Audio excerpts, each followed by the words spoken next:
Germany Deutsche Welle বা ডিডব্লিউর অন্বেষণে আপনাদের সবাইকে স্বাগত। বিজ্ঞান ও লাইফস্টাইল বিষয়ক অনুষ্ঠানে আজও তুলে ধরা হবে মজার সব তথ্য, দারুণ সব আবিষ্কার। আজ থাকছে জরায়ু কেন এত গুরুত্বপূর্ণ অঙ্গ, এআই এর সাহায্যে সমুদ্র থেকে প্লাস্টিক পরিষ্কার, আর শোনাবো জার্মানির হাসপাতালে শিশুর যত্নের কথা।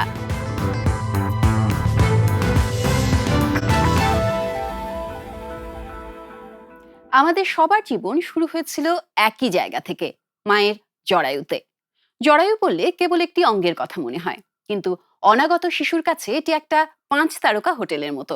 9 মাসের সেই আশ্রয় শুধু নিরাপদই নয়, অবিশ্বাস্য রকমের শক্তিশালীও। বয়ঃসন্ধি, মাসিক, গর্ভধারণ এবং সন্তান জন্ম সবকিছুর কেন্দ্রে রয়েছে এই অঙ্গ। গর্ভাশয়ের ভেতরের এই জগৎ কতটা বিচিত্র জানবো আজকের প্রতিবেদনে। নরম আলো, একটি ওয়াটার বেড, শান্ত সুর, বিছানাতেই খাবার পৌঁছে যাচ্ছে, সারাদিন আরাম। এর চেয়ে বিলাসবহুল আর কি হতে পারে? আমাদের সবার জীবনই এভাবে শুরু হয়েছিল, মাতৃগর্ভে। তবে গর্ভাশয় শুধু 5 তারা হোটেল নয়, এটা শরীরের সবচেয়ে শক্তপোক্ত অঙ্গগুলোর একটি। গর্ভাশয়ের আকার অনেকটা উল্টো করে রাখা নাশপাতির মতো। নিচের অংশটিকে বলা হয় জরায়ুমুখ। বেশিরভাগ সময়ই বন্ধ থাকে, এটি যোনির ওপরের অংশের সঙ্গে যুক্ত। গর্ভাশয়ের অন্য প্রান্ত থেকে বেরিয়ে এসেছে দুটি সরু নালী, ফ্যালোপিয়ান টিউব, এবং দুটো ডিম্বাশয়। ছোট এই অঙ্গগুলোই যৌন হরমোনের প্রধান উৎস, বিশেষ করে ইস্ট্রোজেন এবং প্রোজেস্টেরন। বয়ঃসন্ধিতে শরীরের যৌন বৈশিষ্ট্য গড়ে ওঠার পেছনে এই হরমোনগুলোর ভূমিকা রয়েছে। এগুলো মাসিক চক্রও নিয়ন্ত্রণ করে। দুটো ডিম্বাশয়ই হাজার হাজার ডিম্বাণু সুপ্ত অবস্থায় থাকে। হরমোনের সংকেতে দুটোর মধ্যে একটা ডিম্বাশয় প্রতি মাসে পালা করে একটি ডিম্বাণু পরিপক্ক করে, তারপর শুরু হয় তার যাত্রা। এই নিয়মের ব্যতিক্রম ঘটলে জন্ম নিতে পারে এমন যমজ সন্তান যাদের চেহারা আলাদা, নন আইডেন্টিক্যাল টুইনস। এরপর ফ্যালোপিয়ান টিউবের ভেতরে লোমের মতো সূক্ষ্ম সিলিয়া ডিম্বাণুকে গর্ভাশয়ে নিয়ে যায়। এই যাত্রায় লাগে 3 থেকে 5 দিন, এবং কখনো কখনো পথেই দেখা হয়ে যায় কারোর সঙ্গে। এদিকে প্রস্তুতি নিতে থাকে গর্ভাশয়ও। মাত্র 2 সপ্তাহেই গর্ভাশয়ের ভেতরে তৈরি হয় 1 সেন্টিমিটারেরও বেশি পুরু এক আবরণ। এতে প্রচুর রক্তনালী ও রোগ প্রতিরোধী কোষ থাকে, যাতে নিষিক্ত ডিম্বাণু সেখানে আরামদায়ক জায়গা করে নিতে পারে। কিন্তু তা না হলে এই আবরণ আবার ঝরে যায়, টিস্যুতে প্রদাহ হয়, রক্ত সরবরাহ বন্ধ হয়ে যায়, এবং প্রচুর রক্তের সঙ্গে বেরিয়ে আসে এই আবরণের অবশিষ্ট অংশ।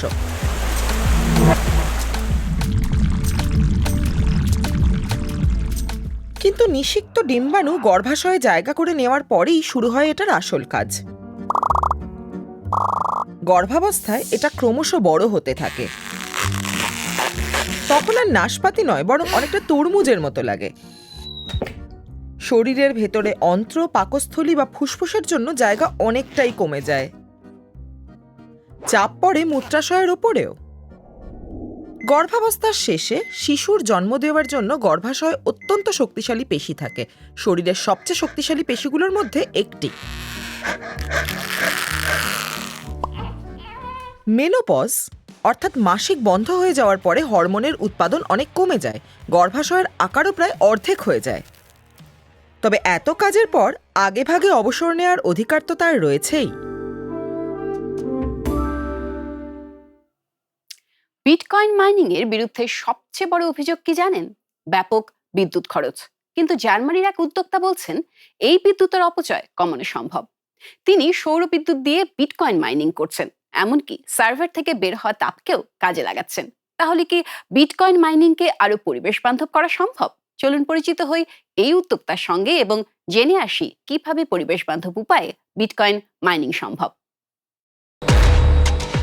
বিটকয়েন মাইনিং করার জন্য এই হার্ড ড্রাইভগুলো ইচ্ছে করে তেলে চুবিয়ে রাখা হয়েছে এবং এর থেকে লাভের সম্ভাবনাও মন্দ নয়। তাই বেশ খুশি এই জার্মান উদ্যোক্তা। প্রথম মেশিনটা চালু হলো, লাইটগুলো টিম টিম করে জ্বলে উঠলো। মুহূর্তটা ছিল অবিশ্বাস্য। এবং তার দাবি পৃথিবীর যে কোনো সংস্থাই এটা করতে পারবে খুব সহজেই। কিন্তু সত্যিই কি তাই? ক্রিস্টিয়ান ক্লেগার বিটকয়েন মাইনিং ব্যবস্থা খুব ছোট, বিশেষ করে যুক্তরাষ্ট্রের বড় প্রতিষ্ঠানগুলোর তুলনায়, যাদের কম্পিউটিং ক্ষমতাও অনেক বেশি। দেখে মনে হয় এ লড়াই তার জেতার সুযোগই নেই, কিন্তু ক্লেগার দাবি বিষয়টা মোটেও তা নয়। বড় প্রতিষ্ঠানগুলোর মতো আমরাও মাইনিং পুলে যোগ দিই, অনেকটা সমবেত বাজির মতো। সবাই মিলে পরের ব্লক তৈরি করার চেষ্টা করে এবং পুরস্কারও ভাগ করে নেয়। আমরা বেশি কম্পিউটিংয়ে অবদান রাখলে বেশি পুরস্কার পাবো, কম করলে কম পাবো। তাই জেতার সম্ভাবনা প্রায় একই থাকে। কিন্তু আসল প্রশ্ন হলো বিদ্যুৎ, সেটা আসছে কোথা থেকে?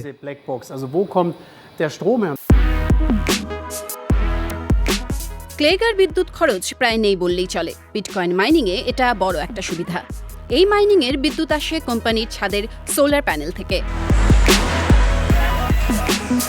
এই সংস্থার মূল ব্যবসা হলো স্পেস সিস্টেম তৈরি করা। সৌর প্যানেলগুলো সেই কারখানার কাজের জন্যই বসানো হয়েছিল। এখন তা ব্যবহার হচ্ছে বিটকয়েন মাইনিংয়েও।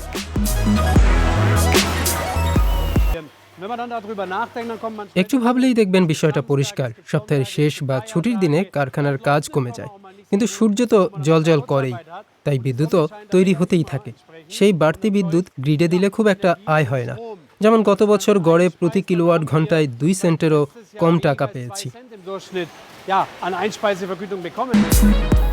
এই কারণেই বিটকয়েন মাইনিং শুরু করেন তিনি, এবং বিদ্যুতের অপচয় কমাতে ডেটা প্রসেসর থেকে বের হওয়া তাপকে কাজে লাগান।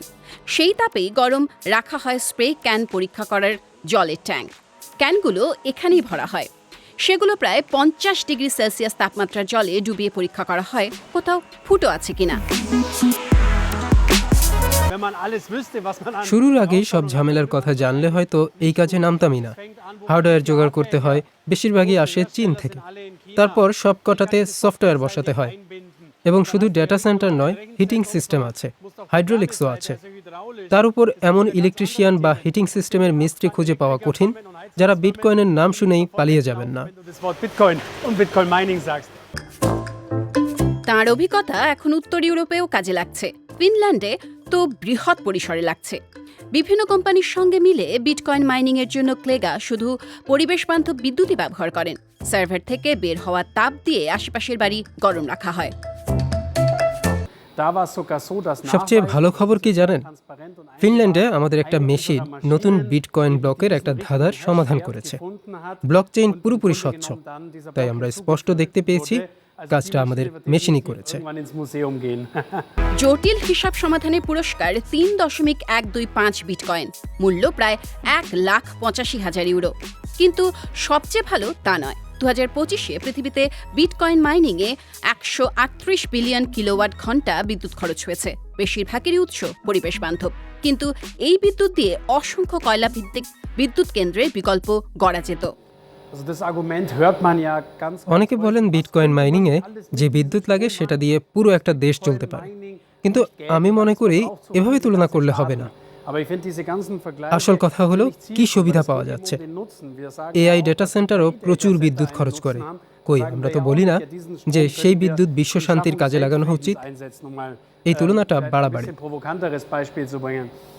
কিন্তু জার্মানিতে তার ব্যবসার অবস্থাটা কি? 2022 সালের নভেম্বরে শুরু। তারপর থেকে বছরে প্রায় 1 বিটকয়েন আয় হয়েছে। বর্তমান মূল্য প্রায় 60,000 ইউরো। অঙ্কটা খুব বড় নয়, তবু অতিরিক্ত সৌরবিদ্যুৎ কম দামে গ্রিডে বিক্রি করার চেয়ে অনেক বেশি লাভজনক।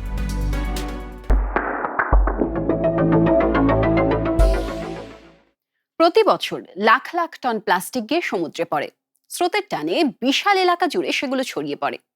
এই প্লাস্টিক খুঁজে বের করতে কাজে লাগানো হচ্ছে কৃত্রিম বুদ্ধিমত্তা। কোন দিকে ভেসে যাচ্ছে বর্জ্য, কোথায় সবচেয়ে বেশি জমছে, তা আগেই বলে দিচ্ছে এআই। আর সেই তথ্যের ভিত্তিতেই চলছে সমুদ্র পরিষ্কারের অভিযান। দ্য ওশেন ক্লিন আপ কিভাবে এআইকে কাজে লাগিয়ে সমুদ্র পরিষ্কার করছে দেখে নিন প্রতিবেদনে। 2013 সাল থেকে দ্য ওশেন ক্লিন আপ সংস্থাটি সমুদ্রে প্লাস্টিক পরিষ্কার করছে। এআই ব্যবহার করে জানতে পারে ঠিক কোথায় প্লাস্টিক জমে আছে এবং কোন দিকে ভেসে যেতে পারে। অ্যামাজনের প্রযুক্তির সাহায্যে গবেষকরা স্যাটেলাইটের ছবি, ড্রোনের ভিডিও ও সেন্সরের তথ্য বিশ্লেষণ করেন, যাতে কোন এলাকায় সবচেয়ে বেশি প্লাস্টিক জমেছে সেটা শনাক্ত করা যায়। আমাদের কাজের প্রভাব বেড়েছে, কারণ এখন আগের চেয়ে অনেক বেশি দক্ষ আমরা। আমাদের মোতায়েন করা ব্যবস্থাগুলো এখন আরো ভালো কাজ করছে, আরো ভালো করে পরিষ্কার করছে।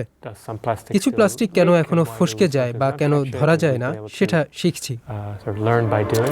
এআই বলে দেয় প্লাস্টিক কোথায় জমছে এবং কোন দিকে ভেসে যাচ্ছে, ফলে পরিচ্ছন্নতা অভিযানের জাহাজগুলি সরাসরি সেখানে পৌঁছে যায়। এআই এর সাহায্যে 2.2 কিলোমিটারের একটা ভাসমান বেড়া বসানো হয়। ভেসে আসা প্লাস্টিক এতে আটকে যায়। জাহাজের পথটাও ঠিক করে দেয় এই ব্যবস্থা, ফলে বেশি প্লাস্টিক তোলা যায়। প্রতিটি অভিযান থেকে শিখছে এই প্রযুক্তি, ক্রমেই আরো দক্ষ হয়ে উঠছে। আমরা যত কাজ করছি আমাদের কাজের প্রভাবও ততই বাড়ছে। গত 6 মাসেই যত প্লাস্টিক সংগ্রহ করেছি তার আগের 11 বছরেও এত সংগ্রহ করে উঠতে পারিনি। অর্থাৎ আমরা যত উন্নতি করছি বিশ্বের উপর আমাদের প্রভাবও তত দ্রুত করে বাড়ছে। শুধু সমুদ্র নয়, নদীগুলোও পরিষ্কার করছে তারা। গবেষণায় দেখা গেছে সমুদ্রে যে প্লাস্টিক পৌঁছায় তার প্রায় 80%ই আসে হাজারখানেক নদী থেকে। এই সমস্যা মোকাবিলায় ইন্টারসেপ্টর ব্যবস্থা তৈরি করেছে সংস্থাটি। সৌরশক্তিতে চলে, কাজ করে নিজে থেকেই। সবচেয়ে দূষিত নদীগুলোর মোহনায় বসানো হয়। এতে সেন্সর বসানো থাকে, তাই বোঝা যায় বেড়ায় কতটা আবর্জনা আটকে আছে। কনভেয়ার বেল্টে করে সেগুলো চলে যায় কন্টেনারে। সেটা ভরে গেলে স্বয়ংক্রিয়ভাবে বার্তা পৌঁছে যায়, মানুষের কোনো সাহায্য ছাড়াই। আমাদের লক্ষ্য 2040 সালের মধ্যে সমুদ্রের প্লাস্টিক 90% কমিয়ে আনা। তবে আমরা চেষ্টা করছি আরো দ্রুত সেই লক্ষ্যে পৌঁছাতে।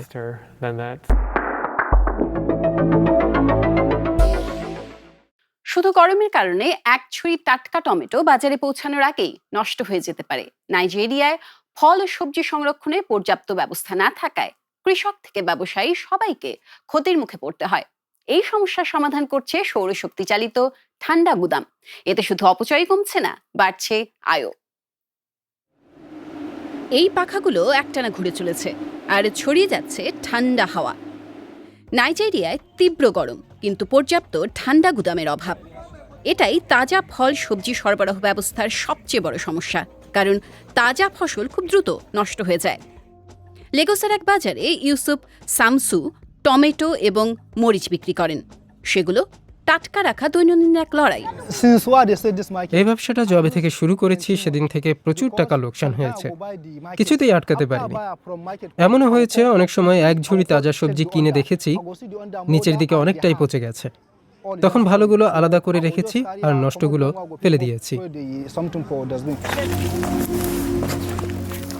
তবে সমস্যাটা বাজারে এসে শুরু হয় না, শুরু হয় তার আগে, সরবরাহ করার সময়। কখনো ক্রেতার ভিড় থাকে, তারা অনেক কিছু কিনতে চান। আবার এমন সময় আসে যখন কেউ কিছু কিনতে চান না। এত ফসল নিয়ে তখন কি করব? সব তো আর নিজেরা খেয়ে শেষ করা সম্ভব নয়। বিক্রি না হলে শেষ পর্যন্ত সেগুলো নষ্টই হয়। অনেক খামারই ফসল রাখার ব্যবস্থা নেই, তাই উৎপাদন ভালো হলেও ফসল রাখার ঠিকঠাক ব্যবস্থা না থাকায় ফলন নষ্ট হয়ে যায়। পাশাপাশি এগুলো দেশের এক জায়গা থেকে অন্য জায়গায় নিয়ে যাওয়ার সময়ও একই সমস্যা হয়। গরমে পৌঁছে যায় অনেক ফল ও সবজি। ফসল সংরক্ষণ করা কৃষকদের জন্য খুব কঠিন। একে তো টাকার অভাব, আমরা ফসল সংরক্ষণের জন্য সবসময় জায়গা কিনতে বা ভাড়া করতে পারি না। ফ্রিজ কেনা, রেফ্রিজারেটেড ট্রাক ভাড়া করা বা ফসল বিক্রি করার জন্য ঠান্ডা ও তাপমাত্রা নিয়ন্ত্রিত জায়গার ব্যবস্থা করা, এগুলো সবার পক্ষে সত্যিই সম্ভব নয়। এই খাদ্য অপচয় দেশটির অর্থনীতির জন্য ক্ষতিকারক। নাইজেরিয়ার খাদ্য সরবরাহ ব্যবস্থায় বদল আনতে চায় ইকোটুটুর মতো সংস্থাগুলো, যাতে খামার থেকে বাজার পর্যন্ত ফল ও সবজি টাটকা থাকে। তাদের একটা পরিষেবা হলো এই সৌরশক্তি চালিত কোল্ড স্টোরেজ কন্টেইনার। এতে বিদ্যুৎও খরচ কম হয়। এটাই আমাদের তাপমাত্রা নিয়ন্ত্রিত গুদাম। ফল হোক বা শাকসবজি এখানে 3 থেকে 4 টন পর্যন্ত রাখা যায়। এখনো তৈরি হচ্ছে জায়গাটা। এখানে এখন কোনো ফসল নেই, তবে আমরা এটাই ব্যবহার করি। এই গুদামগুলো খামার, গ্রাম বা বাজারের কাছে বসানো যায়, ফলে মানুষ সহজে ব্যবহার করতে পারেন। ব্যবসায়ীদের জন্য খরচটা লাভজনকও হতে পারে। দিনে প্রায় 200 নাইরা খরচ করলে, মানে প্রায় 10 ইউরো সেন্ট দিলে, এক ঝুড়ি টমেটো টাটকা রাখা যায়। এটা একটা টমেটোর ঝুড়ি থেকে সম্ভাব্য লাভের মাত্র 2%। এই সংরক্ষণের জায়গাগুলো আমাদের খুব উপকার করেছে। আগে সবসময় একটা চিন্তা থাকতো, আজ ফসল তুললে আজই বিক্রি করতে হবে, না হলেই লোকসান। ঠান্ডা গুদামগুলো সেই সমস্যাটা অনেকটা কমিয়ে দিয়েছে। এতে ফসল বেশি দিন ভালো থাকে, নষ্টও কম হয়। কিন্তু এই কোম্পানির মালিক জানান, খাবার নষ্ট হওয়া শুধুমাত্র অর্থনৈতিক সমস্যা নয়। ফলমূলের মতো জৈব বর্জ্য পচলে মিথেন গ্যাস বের হয়। এই গ্রিন হাউস গ্যাস পরিবেশের জন্য ক্ষতিকর। ফসল নষ্ট হলে সেগুলো যেখানে সেখানে ফেলে দেওয়া হয়। এর প্রভাব পড়ে পরিবেশের উপর, মানুষের উপর, প্রাণীদের উপরও, সর্বোপরি পরিবেশের উপর। আমরা শুধু ঠান্ডা ঘর দেওয়ার কাজ করি না, আমরা চাই অন্য ব্যবসাগুলোও ভালোভাবে চলুক, যাতে তারা আরও ছড়িয়ে পড়তে পারে এবং মানুষকে ভালো মানের নিরাপদ খাবার পৌঁছে দিতে পারে। এরকম ঠান্ডা সংরক্ষণ ব্যবস্থা থাকা মানে কৃষক, ব্যবসায়ী এবং ক্রেতাদের অপচয় কমবে, আয় বাড়বে এবং সরবরাহ হয়ে উঠবে নির্ভরযোগ্য। খামার থেকে বাজার পর্যন্ত কম খরচে ঠান্ডা গুদাম খুবই জরুরি। আফ্রিকার খাদ্য ব্যবস্থার আড়ালে থাকা একটা গুরুত্বপূর্ণ সমস্যা সমাধানের চাবিকাঠি এটা।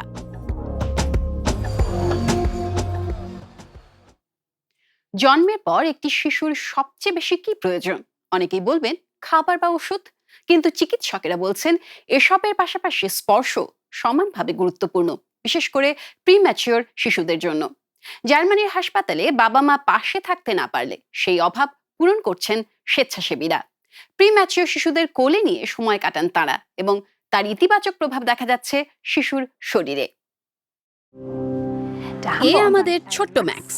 দুর্ভাগ্যবশত ওর বাবা মা নিয়মিত আসতে পারেন না ওকে দেখার জন্য। দুজনেই গুরুতর অসুস্থ।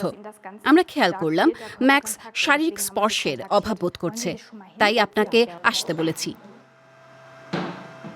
সব প্রিম্যাচিওর বা অকালজাত শিশুদের বাবা মা প্রতিদিন হাসপাতালে আসতে পারেন না, তাই মাগডেবুর্গের এই হাসপাতাল বার্নার্ডেট ব্রুকনারের মতো স্বেচ্ছাসেবীদের ডাকে। তারা এসে শিশুদের কোলে নেন, সময় কাটান। এতে শিশুরা শারীরিক স্পর্শ পায়, যা তাদের স্বাস্থ্যের জন্য জরুরি। শিশুদের বিকাশে বন্ডিং ও স্পর্শের ভূমিকা খুব গুরুত্বপূর্ণ, বিশেষ করে সময়ের আগে জন্ম নেওয়া শিশু এবং নবজাতকদের ক্ষেত্রে। এ স্পর্শ তাদের শারীরিক ও মানসিক বিকাশের জন্য অপরিহার্য। মনিটরে দেখতে পাই তাদের হৃদস্পন্দন ধীর হয়ে আসে, শ্বাস প্রশ্বাসও স্বাভাবিক হয়, বিভিন্ন অস্বাভাবিক লক্ষণও কমে যায়। বোঝা যায় শিশুটি ভালো আছে। Das lässt nach. Man sieht, dass es dem Kind besser geht. সৌভাগ্যবশত এমন স্বেচ্ছাসেবীদের খুব বেশি প্রয়োজন পড়ে না, তবে যখন দরকার হয় তখন এই প্রিম্যাচিওর শিশুরা তাদের কাছ থেকে উষ্ণতা, সান্ত্বনা এবং নিরাপত্তার অনুভূতি পায়। ওকে কোলে নেওয়া এক গভীর শান্তির অনুভূতি, এবং ওর সঙ্গে এক ধরনের পারস্পরিক সংযোগও। আমি শিশুটির শ্বাস প্রশ্বাস অনুভব করতে পারি, দেখতে পাই ও ধীরে ধীরে শান্ত হয়ে আসছে। ওর শ্বাস প্রশ্বাসের সঙ্গে আমার সংযোগ তৈরি হয়। মনে হয় ও পেটের ওপর ভেসে বেড়াচ্ছে, ঠিক ঢেউয়ের ওপর সার্ফিং করার মতো। স্বেচ্ছাসেবীদের এই সহায়তার জন্য বাবা মায়ের স্পষ্ট সম্মতি প্রয়োজন, আর স্বেচ্ছাসেবী বাছাইয়ের জন্য ক্লিনিকের নিজস্ব কিছু শর্তও রয়েছে। যাচাই করে দেখি তাদের টিকাগুলো সময় মতো নেওয়া আছে কিনা, নিশ্চিত করি যে কোনো সংক্রামক রোগ নেই, এবং অবশ্যই এমন কোনো অসুখ থাকা চলবে না যা অন্যের মধ্যে ছড়াতে পারে। এছাড়া এটাও বুঝতে হয় মানুষটা সহানুভূতিশীল এবং নির্ভরযোগ্য কিনা। বার্নার্ডেট ব্রুকনার নিজেও একজন মা। স্বেচ্ছাসেবী হিসেবে তিনি চান প্রিম্যাচিওর শিশুরা যেন সুরক্ষা ও যত্ন পায়, যাতে জীবনের শুরুটা কঠিন হলেও সেই লড়াই তারা সহজে পার করে উঠতে পারে। দর্শক, প্রতিবেদনটি নিশ্চয়ই আপনাদের ভালো লেগেছে। অন্বেষণ সম্পর্কে আরো জানতে চলে আসুন আমাদের ওয়েবসাইটে, ঠিকানা dw.com/bengali। প্রিয় দর্শক, অন্বেষণ আজ এখানেই শেষ করছি। আগামী সপ্তাহে আবারও দেখা হবে। অনুষ্ঠানটি কেমন লাগলো, কোন কোন বিষয়ে ভালো লাগলো অবশ্যই জানাবেন। আর মনে রাখবেন, অন্বেষণের পাশাপাশি আমরা আছি টিকটক, ইনস্টাগ্রাম, ওয়েবসাইট, ফেসবুক এবং ইউটিউবে। এতক্ষণ আমাদের সঙ্গে থাকার জন্য আপনাদের অনেক অনেক ধন্যবাদ।